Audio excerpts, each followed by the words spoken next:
पास उसकी भी जिम्मेदारी थी। हुसैन दलवाई साहब पहले शुरुआती दौर में हमारे कैबिनेट मिनिस्टर थे, फिर सैयद अहमद साहब बने और 2004 तक लगभग 4.5 साल तक इस महकमे की जिम्मेदारी हमारे पास थी। जब हमने पहली बार जिम्मेदारी ली तो 1999 में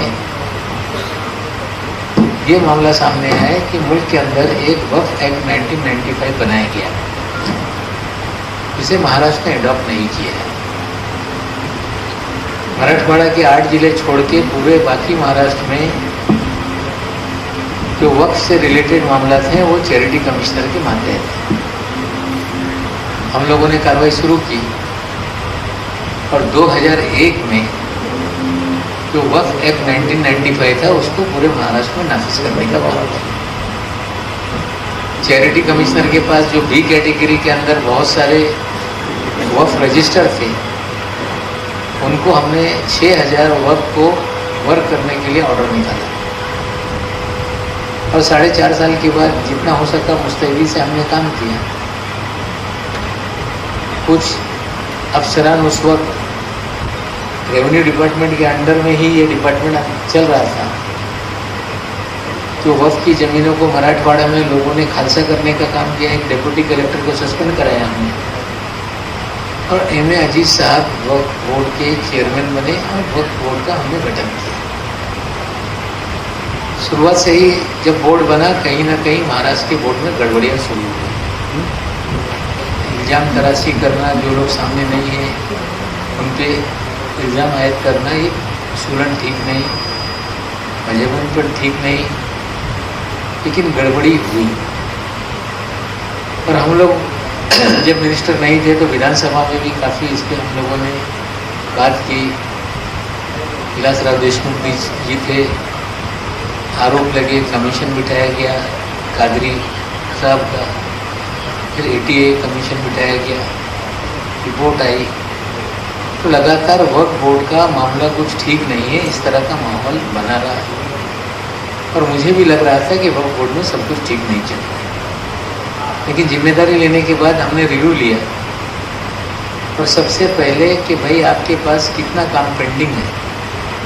जानकारी मिली तो 2012-13 से भी लोगों के एप्लीकेशन है, रजिस्ट्रेशन नहीं हो पा रहा है, लोगों की चेंज रिपोर्ट पेंडिंग है, स्कीम पेंडिंग है।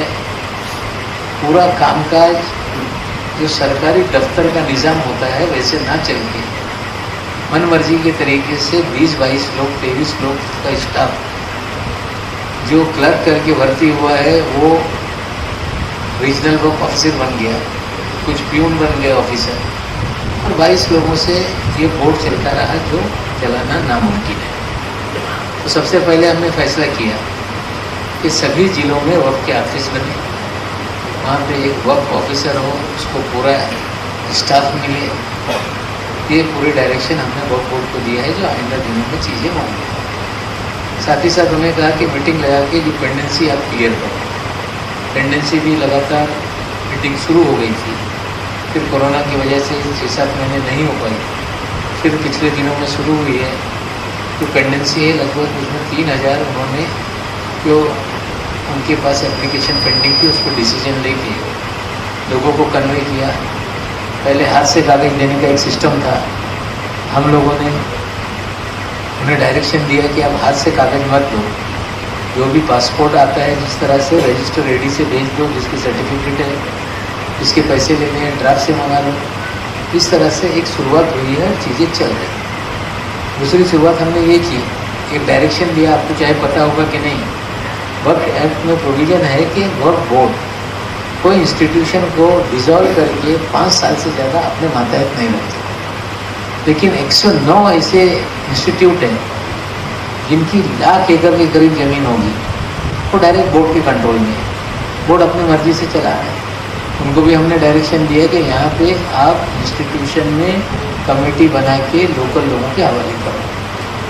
आपका काम है सिर्फ मॉनिटरिंग करना, गलत हो रहा है तो डिसॉल्व करो, ठीक करो और फिर नई कमेटी बनाओ। तो इस तरह से डायरेक्शन देके 109 जो इंस्टीट्यूशन है उसके बारे में भी डायरेक्शन हम लोगों ने दिया। एक जो अभी पत्रकारों से मैं बात कर रहा था, हमने एक फैसला लिया है कि पूरा कंप्यूटराइजेशन होगा वक्फ बोर्ड की जानकारी किसी को चाहिए तो एक बटन पे पूरे महाराष्ट्र के वक्फ बोर्ड का कामकाज क्या है वो जानकारी ले सकता है। पूरे रिकॉर्ड फाइलें गायब हो जा रही, इस तरह के आरोप लग रहे हैं, तो पूरा डिजिटल रिकॉर्ड बना के सेव किया जाए ताकि कोई फाइल गायब हो जाए तो डिजिटली उसको रीजनरेट किया जाए। इस तरह से एक पूरा सिस्टम तैयार करने के लिए कहा गया है। आने वाले दिनों में वो भी हो जाएगा। कहीं ना कहीं वक्फ को लेके आम आदमी की भी समझ में कुछ कमियां हैं, वो भी दूर करनी पड़ेगी। हमें लगता है, लोगों को लगता है कि वक्फ बोर्ड यही मालिक है, वक्फ बोर्ड मालिक नहीं। वक्फ बोर्ड ये मॉनिटरिंग एजेंसी है।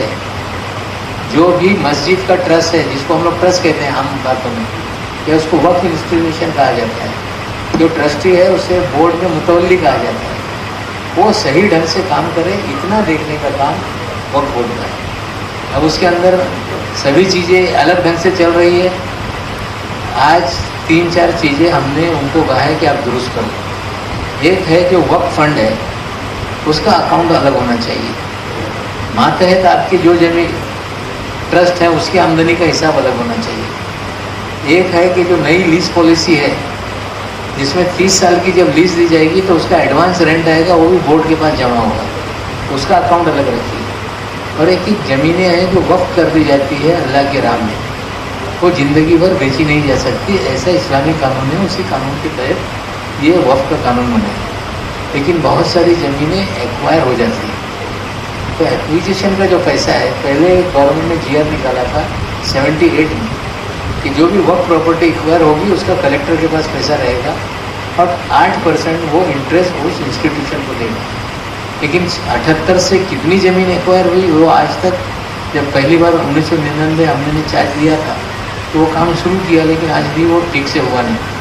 अभी नए एक्विजिशन में बहुत पैसे आ रहे हैं, एक इंस्टीट्यूट का 10-10, 15-15 करोड़ रुपए आ रहा है वैसे पड़ा हुआ, तो वो सारे पैसे अलग अकाउंट में रखे जाएँ और उससे जो आमदनी हो वो जो भी इंस्टीट्यूट है उसको दिया जाए और पैसा जुगत को रखा जाए। अगर वो इंस्टीट्यूट चाहता है कि उस पैसे से कोई प्रॉपर्टी क्रिएट करना चाहता है और वो प्रपोजल सही है कि भाई 1 रुपये की ज़मीन 1 रुपये या 90 पैसे में खरीदा तो ठीक। कुछ लोगों का ऐसा है कि भाई चलो 20 करोड़ रुपए हमारे पड़े हैं तो 10 रुपये का हमारे 100 रुपये में खरीद के भी गड़बड़ी करने की भी गुंजाइश हो सकती है, तो भी एक तरीका हम लोग उसके अंदर तैयार कर रहे हैं। तो कहीं ना कहीं पूरे वक्फ बोर्ड को दुरुस्त कैसे किया जाए, इसके लेकर हमारा कदम हम उठा रहे हैं।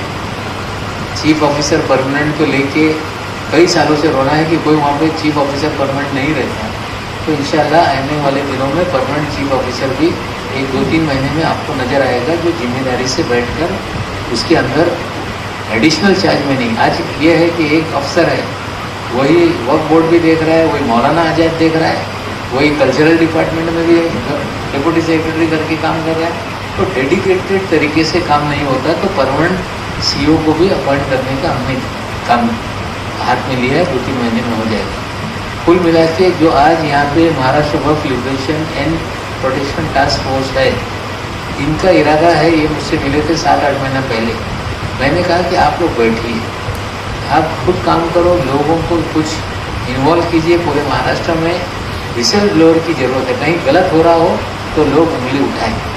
तो वॉच डॉग जिसको हम कहते हैं कि गलती पे नज़र रखने वाले लोग हों, तो डिस्ट्रिक्ट कमेटीज़ भी हम लोग बनाएंगे ताकि डिस्ट्रिक्ट में कोई गड़बड़ी हो तो वो डिस्ट्रिक्ट कमेटी वाले उस पर नज़र रखने का काम करें। सच्चर कमेटी ने एक बात अपनी सिफारिश में कही है कि पूरे मुल्क में वक्फ की ज़मीनात को अगर सही ढंग से उसका इस्तेमाल हो गया तो मुसलमानों की जो मुफलिसी है, गरीबी है, वो दूर हो सकती है। मैं आपको ये बताता हूँ एक मामला कि एक रोगे ट्रस्ट की ज़मीन 2500 रुपये किराए पे थी। वो लोग बेचारे 3 साल से भाग रहे थे गवर्नमेंट के पास, बोर्ड के पास। लोग उनको दौड़ा रहे थे ऐसे वैसे। मेरे पास वो लोग आए, मुल्ला साहब, एक दिन 90 साल की जईफ, तो उनका मामला 15-20 दिन में हम लोगों ने बोर्ड में अप्रूव करा के गवर्नमेंट के पास ला के 2.5 लाख रुपये माहाना उसका किराया बना दिया। पेट्रोलियम कंपनी का 30 लाख रुपये मिलेगा और उस पैसे से वो लोग पूरा स्कॉलरशिप देने का काम है। तो ये तो 2500 मीटर की ज़मीन है, मेरी जानकारी है, एक कीमती ज़मीन, एक मस्जिद की ज़मीन अभी कुछ लोगों ने लड़के जिसपे वहाँ पे कई बिल्डरों ने पूना के भी थे अपना नाम चढ़ा दिया था। वो 72 एकड़ ज़मीन पनवेल के पुष्पक जो नोड है उसमें लोगों ने खाली कराई। अब उसके अंदर भी मुतवल्लियान का थोड़ा गड़बड़ चल रहा है। अगर उस 72 एकड़ को ढंग से इस्तेमाल हुआ तो करोड़ों रुपए सालाना आमदनी उसमें से आ सकती है। मैं आपको बताना चाहता हूँ कि हम लोग चाहते हैं कि जो ज़मीन अभी किसी लिटिगेशन में नहीं है, जो भी मुतवल्ली है सबको हम गुजारिश करेंगे कि आप कानूनी तौर से टेंडर निकाल के उसका लीज़ का टेंडर निकालो। उस पर स्कूल बन सकता है मुसलमानों का तो उसको प्रायोरिटी दे दो, अस्पताल बन सकते हैं उसको प्रायोरिटी दे दो। उसके बाद जो जगह बचती है कमर्शियल यूटिलाइजेशन के लिए आमदनी का जरिया बना के जो खाली ज़मीन है उसका कैसे इस्तेमाल हो, उस पर हम लोग पूरी तरह से एक आगे बढ़ने का काम करने वाले हैं। और जो ज़मीन लिटिगेशन में है, अलग अलग तरह का लिटिगेशन है। एक है नकाजीवाना कब्जा, एक है कुछ गरीबों को दरगाह की ज़मीनों पर, जैसे उस्मानाबाद का शहर है, छोटे छोटे मकान 300-400 फुट के 50-50 साल से 70 साल से 80 साल से 100 साल से बैठे हुए, लेकिन ज़मीन वो बोर्ड की है, उस दरगाह की है। तो उसके लिए भी कुछ पॉलिसी नई बनाई जाए ताकि वो हमारे लीगल टेनेंट बन जाए और उसमें से भी आमदनी का जरिया बने। तो कुल मिला के ज़मीनात का सही ढंग से इस्तेमाल हो। मस्जिद, कब्रस्तान, दरगाहें, आशुरा खाने, इस तरह से बहुत सारे लोगों ने वक्फ किया है और उस वक्फ की ज़मीन का सही ढंग से इस्तेमाल हुआ। तो मुझे लगता है कि लोग बोलते हैं कि 1 लाख एकड़ ज़मीन मराठवाड़े में है। मैंने तो एक जानकारी ली, एक घोटी में सदरुद्दीन बाबा की दरगाह है, उसकी 8000 एकड़ ज़मीन है, लेकिन वक्फ बोर्ड के रिकॉर्ड पे अभी नहीं है। तो वो 8000 एकड़ ज़मीन की जानकारी कुछ लोगों ने मुझे दी और उसके ऊपर हमारा काम चल रहा है। उसको हम लोग रजिस्टर करेंगे, वहाँ के मुतवल्ली भी बाज़ार में घुमा जाए कि 8000 एकड़ ज़मीन बेचना है। तो कहीं ना कहीं जब काम शुरू होता है तो चीज़ें सामने आने लगी। मुझे लगता है कि आने वाले दिनों में ये सारी ज़मीनें अल्लाह के नाम पे लोगों ने वक्फ की है और जो लोग इसके कस्टोडियन बने हैं, जो मुतवल्ली हैं, जो ट्रस्टी हैं, उनको समझना पड़ेगा कि इस ज़मीन में अगर बेईमानी करोगे तो अल्लाह के मान में बेईमानी है। और मैंने देखा है जिन लोगों ने वक्त में खुद किया उनका क्या हाल हुआ, इसी महाराष्ट्र के सरजमी को मैंने देखा। हम पूरी ईमानदारी से जब तक रहेंगे, अच्छे ढंग से काम करके इन जायदादों को संभालेंगे, इसकी आमदनी से मुसलमानों को फलाह बहबूद का काम को काम करेंगे। इतनी बात करके मैं अपनी बात करता हूँ। शुक्रिया, अल्लाह हाफ़िज़। बहुत बहुत शुक्रिया साहब। 2 मिनट के लिए मैं रुकना चाहूँगी क्योंकि अजान हो रही है। बस हम 2 मिनट के लिए खामोश रहेंगे, इंशाल्लाह फिर वोट ऑफ थैंक्स देंगे।